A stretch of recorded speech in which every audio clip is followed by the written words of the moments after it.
പെട്ടെന്നൊരു ബിരിയാണി കഴിക്കണം എന്ന് തോന്നിച്ചിട്ടുണ്ടെങ്കിൽ വീട്ടിൽ ചിക്കനോ മട്ടണോ ഒന്നും ഇല്ലതാനും. അപ്പോൾ ഇങ്ങനത്തെ ഒരു ബിരിയാണിയുടെ ടേസ്റ്റിൽ ഒരു സേമിയ ബിരിയാണി ഉണ്ടാക്കാം.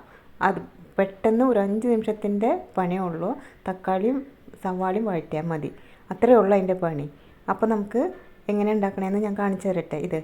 ഈ ബ്രാൻഡിൻ്റെ സേമിയ ബിരിയാണിയാണ് ഉണ്ടാക്കുന്നത്. അതിൽ പറഞ്ഞിരിക്കുന്നത് പോലെയാണ് ചെയ്യുന്നത്. ഇത് ഒരു പ്രൊമോഷൻ വീഡിയോ ഒന്നുമല്ല, ഞാൻ ഉണ്ടാക്കി നോക്കിയതാണ്. അപ്പോൾ എനിക്ക് ഇഷ്ടപ്പെട്ടു, അത് നിങ്ങളായിട്ട് ഷെയർ ചെയ്യണമെന്ന് മാത്രം.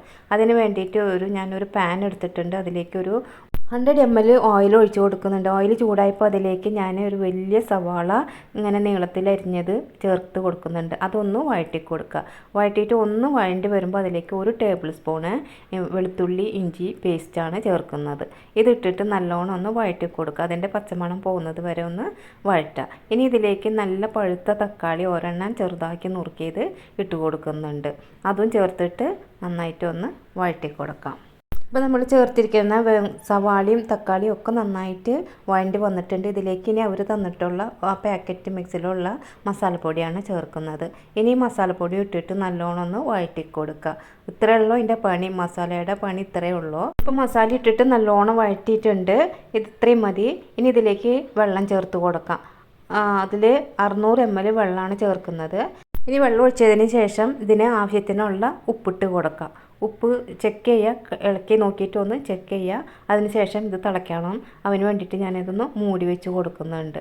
ഇപ്പോൾ ഒഴിച്ച വെള്ളം തിളച്ചിട്ടുണ്ട്. ഇനി നമുക്ക് ഇതിലേക്ക് തന്നിരിക്കുന്ന 200 ഗ്രാമിൻ്റെ സേമിയ ഇട്ട് കൊടുക്കാം. ഇട്ട് കൊടുത്തിട്ട് നന്നായിട്ടൊന്ന് മിക്സ് ചെയ്തെടുക്കുക.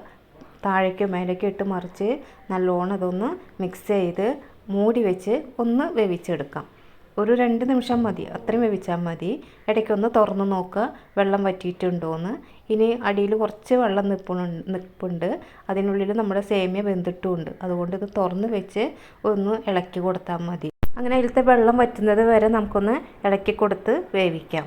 അത്രയേ ഉള്ളൂ അതിൻ്റെ പരിപാടി. ഇനി ഇറക്കണ സമയത്ത് അത് നമുക്ക് കുറച്ച് മല്ലിയിലയും പുതിനയില ഇലയും ഇട്ടിട്ട് അലങ്കരിക്കാം. നല്ല ടേസ്റ്റാണ്.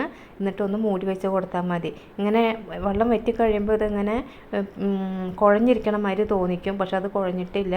ഒരു 5 നിമിഷം കഴിയുമ്പോൾ എടുത്ത് നോക്കിയിട്ടുണ്ടെങ്കിൽ എല്ലാം ഇങ്ങനെ വേറിട്ട് വരും. നല്ല ഉതിരിയായിട്ട് തന്നെ കിട്ടും നമുക്ക്. അപ്പോൾ എല്ലാവരും ഒന്ന് ട്രൈ ചെയ്ത് നോക്കുക. ഭയങ്കര ഇഷ്ടമായിട്ടുണ്ട് എനിക്കിത്. നല്ല ടേസ്റ്റാണ്. ഇതിൻ്റെ കൂടെ ചിക്കൻ ഉണ്ടെങ്കിൽ ചിക്കനും ഇട്ടിട്ടുണ്ടെങ്കിൽ നല്ല ടേസ്റ്റാണ്. ചിക്കൻ ഇല്ലാത്തപ്പോൾ ഇങ്ങനെ ഒരു ബിരിയാണിയുടെ കഴിക്കണമെന്ന് തോന്നിച്ചിട്ടുണ്ടെങ്കിൽ ഇങ്ങനെ ഉണ്ടാക്കി കഴിച്ച് നോക്കുക. എല്ലാവർക്കും ഇഷ്ടപ്പെടും. കുട്ടികൾക്ക് പ്രത്യേകിച്ച് ഇഷ്ടപ്പെടും. ഇതിൽ 5 ബോക്സിനായാലും ഒക്കെ നമുക്ക് കൊടുത്തു വിടാം. പെട്ടെന്ന് ഒരു 5 നിമിഷത്തെ പണിയേ ഉള്ളൂ. അപ്പോൾ അതൊന്ന് എല്ലാവരും ഒന്ന് ട്രൈ ചെയ്ത് നോക്കുക. വീഡിയോ ഇഷ്ടപ്പെട്ടെങ്കിൽ ലൈക്ക് ചെയ്ത് ഷെയർ ചെയ്ത് സബ്സ്ക്രൈബ് ചെയ്യുക. Thanks for watching.